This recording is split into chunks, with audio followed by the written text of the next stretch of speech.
สบายดีวันนี้มาให้เฮ็ดคือเก่าเด้เฮ็ดนี่กินเป็นอาหารขมอันนี้เท่าไหร่ฝนตกมันนี่จุ่มอยู่ป้าเฮ็ดนี่ออกเลยเฮ็ดพายออกอันนี้เนี่ยเฮ้ยนี่ป้าภาษาญี่ปุ่นว่ามาสุตะกุอันนี้เนี่ยคือลายอันนี้เล่นมันเ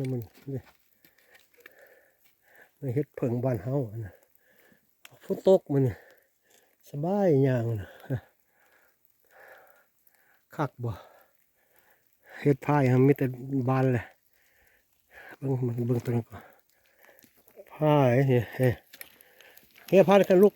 is own or not own โอ้พาย get it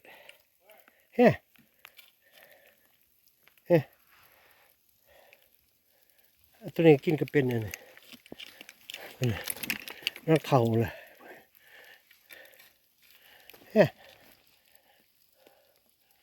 Where your friend? Yeah, should call her.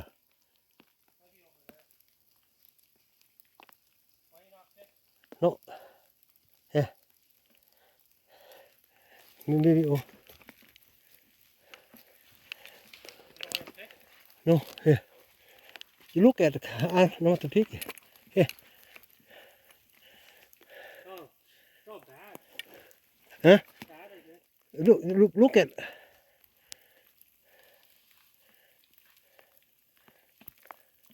It's sharp. Oh no.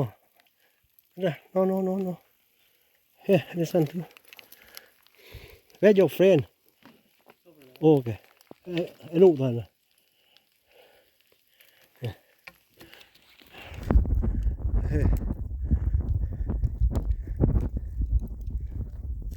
No. Bra. Ready to go? Got everything? I think so. If not, then I didn't have a week anyways.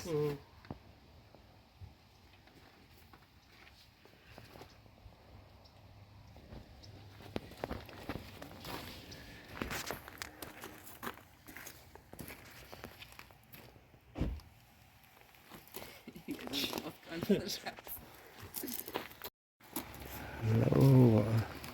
Get lime on it. Okay. I have to start offering pictures.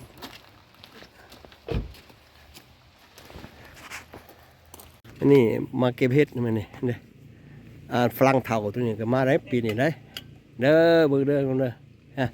พูดนะสิส่งให้น้อยให้กากมื้อนี้ก็ได้บ่หลายฝนตกมื้อนี้เห็นเด้เฮ้เต็มกระตากระบุ้งแล้วมื้อนี้แม่นมาเลยนี่เฮ็ดแล้วนี่เสียฟ้าเด้อเพิ่น Oh, you bought? โอ้ There's about 2 buckets, นะ 3 buckets. นายเก้ากระตาเปิดก็บอกเจ้าแล้วมาเอ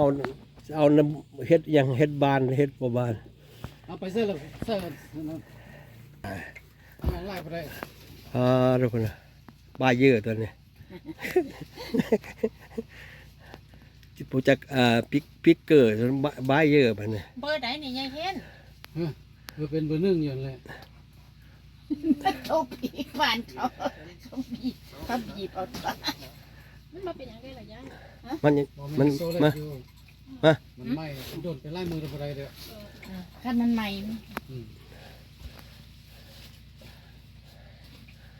ครับเอาเมื่อ ใส่เห็ดทิ้มใส่ทิ้ม เขาบ่ซื้อให้อะไรแบบ เขา นี้ เตะทิม ไปเห็ดค่อยตัวตันนี่ ตายแล้วคันบ่ซื้อมาส่ง เดินลอยเด้อ ที่ส่ง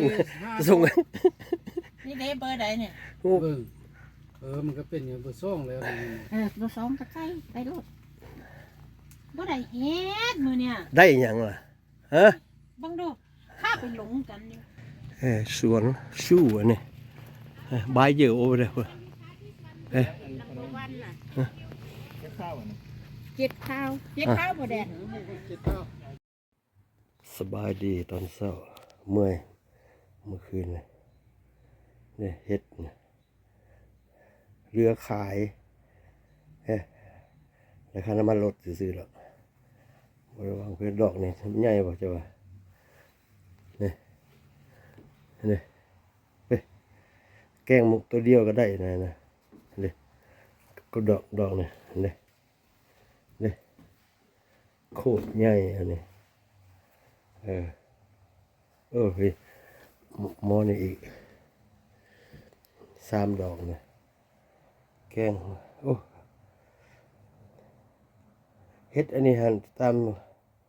อันนั้นแม่นอันบ้านเฮาเกินอย่างนั้นนะตำแจ่วน่ะแซ่บหอมตัวเฮาก็เฮ็ดอีกอย่างบ่ซั่นเด้อเฮ็ดปวกนี่ก้านบักใหญ่ๆก้านตัวนี้ก็ใหญ่ตัวนี้ตัดออกซื่อๆจะเอาไปใส่ล่ะไปแกงกินคืนว่กำผู้ที่หุ่มนี่งามปะนี่เฮ็ดอันต่างหากอันนี้บ้านเราอาจจะบ่มีอันนี้หรือว่าอย่างภาษาบ้านเฮ็ดน้ำมันปูภาษาอังกฤษว่า Central นี่สีเหลืองราคาก็$7-8พอได้เพิ่นก็ได้อันนี้ฮอตซ็อกมันหมักแตกไว้หรอหมอนี่หมักแตกนะอันนี้เฮ็ดมอกกีมัสุตะกิเฮ็ดพายอะไรแต่ว่านะเขาบ่ซื้อมันเหม็นเวลาดมแล้วมันเหม็นเวลาถือห้อนความห้อนนะความเหม็นมันบ่มีกินแซ่บต้มแกงมันละได้หลายดอกเมื่อวานนะคนก็ว่าลงว่าเฮ็ดตัวนี้แหละบ่แม่นมันสีต่างๆนิดนึงกินได้หลายอย่างในป่ากินได้นะถ้าหากขี้ข้านถือมามันไกลนักฝนตกเมื่อวานมาเด้อพะอยากกินเฮ็ดมาเด้อมาเก็บตกจากว่านนี่หมู่เมื่อล่ะหมู่เอารถเอาเมื่อบักร้อยเต็มคันรถจะไปขายว่ะโอเคเนาะบาย